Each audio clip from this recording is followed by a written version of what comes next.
서울에 거주하고 있는 무주택자분들은 이 기회 절대 놓치지 마세요. 7월 10일, 11일 양일간을 꼭 기억해 주셔야 됩니다. 총 3개의 타입이 이제 분야에서 나오는데 39A 타입, 59A 타입, 그리고 842 타입. 842 타입은 2개가 나와서 총 4개의 무순위 청약이 나오게 됩니다. 여기서 이제 많은 사람들이 너무나도 큰 관심을 가지고 있기 때문에 모든 평형대가 경쟁률이 높을 거예요. 근데 이 중에서 가장 높은 경쟁률 예상되는 부분은 842 타입입니다. 왜냐면 시세 차익이 가장 크기 때문이에요.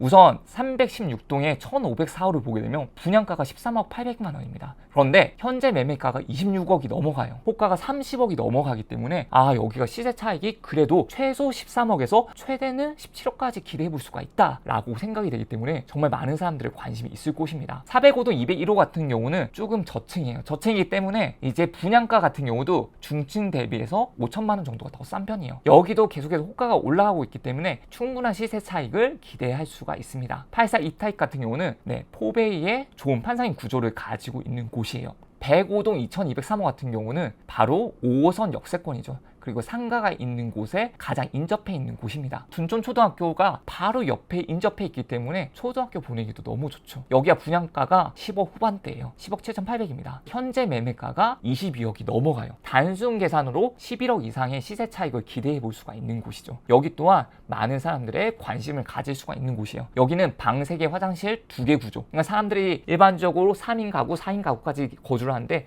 전혀 문제가 없는 곳으로 볼 수가 있습니다. 그 다음으로 39A 타입 308동의 510호예요. 여기는 9호선 역세권이라고 볼 수가 있죠. 어떻게 보면 평형대가 작은데 거기서 이제 신혼부부들이 살기 좋은 곳이라고 볼 수 있어요. 특히나 교통이 중요하게 여겨지는 곳에 9호선 역세권이다 보니까 여기 또한 많은 사람들의 관심을 가질 수가 있는 곳이고 분양가가 7억이에요. 7억이다 보니까 대출을 받았을 때 접근해 볼 수 있는 부분이 있습니다. 근데 현재 매매가는 13억 7천, 거의 14억에 육박하는 금액이에요. 그래서 시세 차익을 6억에서 7억 정도로 볼 수가 있는 곳이죠. 현재 기준에서. 여기 또한 내가 만약 종잣돈이 좀 부족하신 분들은 저는 작은 평형도 괜찮으니까 넣어보라고 말씀을 드리고 싶습니다. 왜냐면 당첨이 목적이어야지 돼요. 로또 청약이다 보니까 여기가 당첨만 된다고 하더라도 너무나도 큰 시세 차익을 기대할 수가 있는 곳이 될 수가 있는 겁니다. 이 집을 취득한다고 했을 때 취득세도 들 거잖아요. 그러면 우리가 중요한 거는 취득을 할 때 취득가가 얼마인지를 봐야 되거든요. 85제곱미터 같은 경우는 9억 이상의 주택이기 때문에 취득세가 3%, 그리고 지방 교육세율이 0.3%라고 해서 3.3%를 내게 됩니다. 총 취득세 합계가 4,300만 원이 조금 더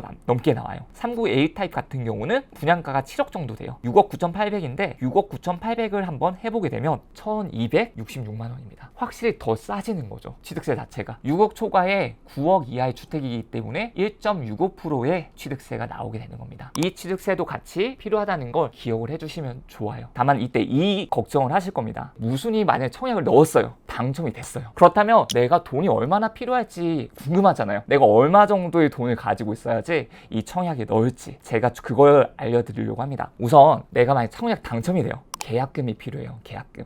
그 계약하는 날 계약금을 넣어야 되는데 그 계약금이 10%예요. 그럼 만약에 내가 조금 전에 봤던 842 타입을 분양을 받았다 라고 한다면 13억 정도가 됐잖아요. 그러면 계약금은 10%인 1억 3천만 원 정도가 있어야 되는 겁니다. 그 돈을 가지고 있으셔야 되는 거예요. 그걸 해야지 계약이 성사가 되기 때문에. 그리고 플러스 이 집을 취득함으로써 취득세가 나오게 되죠. 9억 이상의 주택이기 때문에 3% 플러스 0.3%, 3.3% 나오게 됩니다. 이제 13억 기준에서 4,300만 원 정도가 돼요. 계약금 1억 3천과 그리고 취득세 4,300만 원은 꼭 필요한 돈이에요. 이건 내가 가지고 있어야 되는 돈이 되는 거죠. 그럼 잔금이 11억 7천만 원 정도가 남게 돼요. 그 돈은 너무 부담스러운 돈이잖아요. 이 돈을 어떻게 할 수 있을까요? 실거주를 하지 않는다, 임대를 바로 한다 라는 가정하에서 계산을 해보면 현재 전세가가 11억에서 12억 정도가 돼요. 그러면 내가 만약에 전세 금액이 12억 정도의 전세를 맞출 수가 있다면 내가 필요한 돈은 제로가 돼요. 왜냐면 나한테 지금 남았던 잔금은 11억 7천만 원인데 내가 지금 12억의 전세를 받게 된다면 오히려 돈을 더 얻게 되는 거잖아요. 반대로 전세가 11억이라면 7천만 원이 추가로 필요하게 되는 거죠. 그럴 때는 한 7천만 원에서 1억 정도로 볼 수가 있어요. 그 정도의 돈을 추가로 내가 가지고 있으면 이 집을 매수할 수가 있는 거예요. 분양가의 70% 정도를 대출을 받을 수 있다. 이 집은 실거주 의무가 있어요. 2년. 언제까지 입주를 해야 되냐? 최초 입주 가능일로부터